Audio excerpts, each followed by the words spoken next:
Welcome to Great Homemakers. இன்னைக்கு ரொம்ப டேஸ்டியான கருவேப்பிலை தொக்கு தான் பார்க்க போறோம். இது எப்படி பண்றதுன்னு நம்ம இப்போ பார்க்கலாம். நல்ல ஃப்ரெஷ் கருவேப்பிலையை வாஷ் பண்ணி காய வச்சு எடுத்து வச்சிருக்கேன். இந்த கப்ல வந்து நம்ம 5 கப் கருவேப்பிலை எடுத்துக்கலாம். கருவேப்பிலையை வந்து நல்லா அடைச்சு இந்த மாதிரி எடுத்துக்கலாம். 1 5 ஆல்ரெடி நான் எல்லாத்தையும் அளந்து வச்சிருக்கேன். இது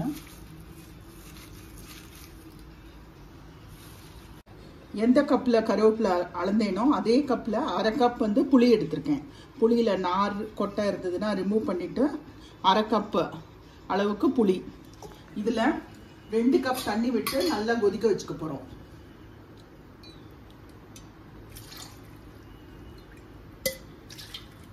புளி வந்து நல்லா கொதிக்கட்டும். ஃபஸ்ட்டு இந்த கருவேப்பிலை தொக்குக்கு ஒரு ட்ரை மசாலா ரெடி பண்ணிக்கலாம்.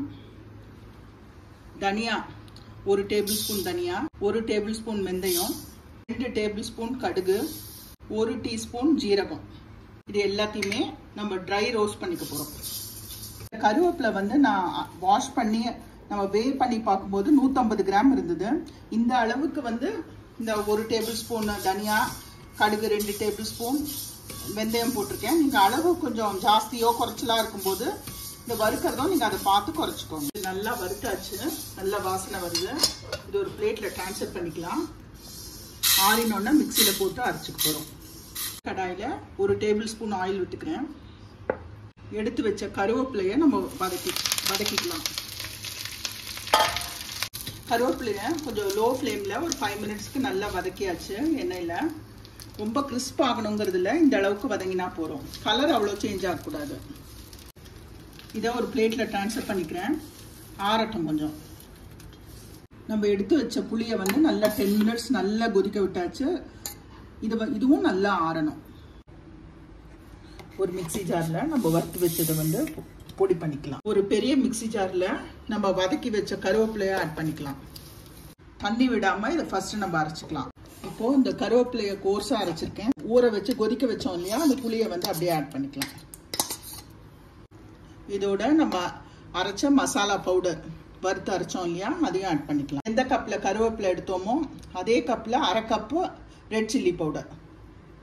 உப்பு வந்து ஒரு 1/4 கப்பு உப்பு அளவு சேர்த்துக்கலாம்.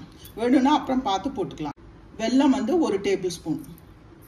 தண்ணி விட்டு இதை நம்ம நல்ல நைஸ் பேஸ்ட்டாக அரைச்சிக்கலாம். எந்த கப்பில் கருவேப்பிலை எடுத்தோமோ அளந்தோமோ அதே கப்பில் 2 கப் நல்லெண்ணெய் விட்டுக்கிறேன். எண்ணெய் வந்து நல்லா காயட்டும். இந்த மாதிரி நல்லா விழுதா அரைச்சாச்சு. எண்ணெய் வந்து நல்லா சூடா இருக்கு. கடுகு 1 டேபிள் ஸ்பூன், உளுத்தம்பருப்பு 1 டேபிள் ஸ்பூன், கடலைப்பருப்பு 1 table spoon, red chillies 4 cut பண்ணி போடுறேன். பெருங்காயம் 1 டீஸ்பூன், 10 பல் பூண்டு இடிச்சு போட்டிருக்கேன். இது ஆப்ஷனல், உங்களுக்கு வேணும்னா போட்டுக்கலாம். கருவேப்பிலை எண்ணெயிலே ஒரு 1/2 டீஸ்பூன் மஞ்சள் பொடி ஆட் பண்ணிக்கலாம். அடுப்பை சிம்ல வச்சுட்டு நம்ம அரைச்சி வச்ச விழுதை வந்து ஆட் பண்ணிக்கிறோம். கருவேப்பிலை விழுதை ஆட் பண்ணிக்கலாம். எல்லாத்தையும் நல்லா எண்ணெயில் சேர்த்து மிக்ஸ் பண்ணிடலாம். கொஞ்சம் எண்ணெய் பிரிஞ்சு வரும்போது நம்ம இதை ஆஃப் பண்ணிடலாம். அவ்வளோதான், அடுப்பை ஆஃப் பண்ணிடலாம். நம்மளோட அருமையான கருவேப்பிலை தொக்கு வந்து ரெடி. இதை வந்து சூடான சாதத்தில் இதை போட்டுட்டு பிசைஞ்சு சாப்பிட்றதுக்கு ரொம்ப நல்லா இருக்கும். நம்ம இட்லி தோசை கூட இதை நம்ம யூஸ் பண்ணிக்கலாம்.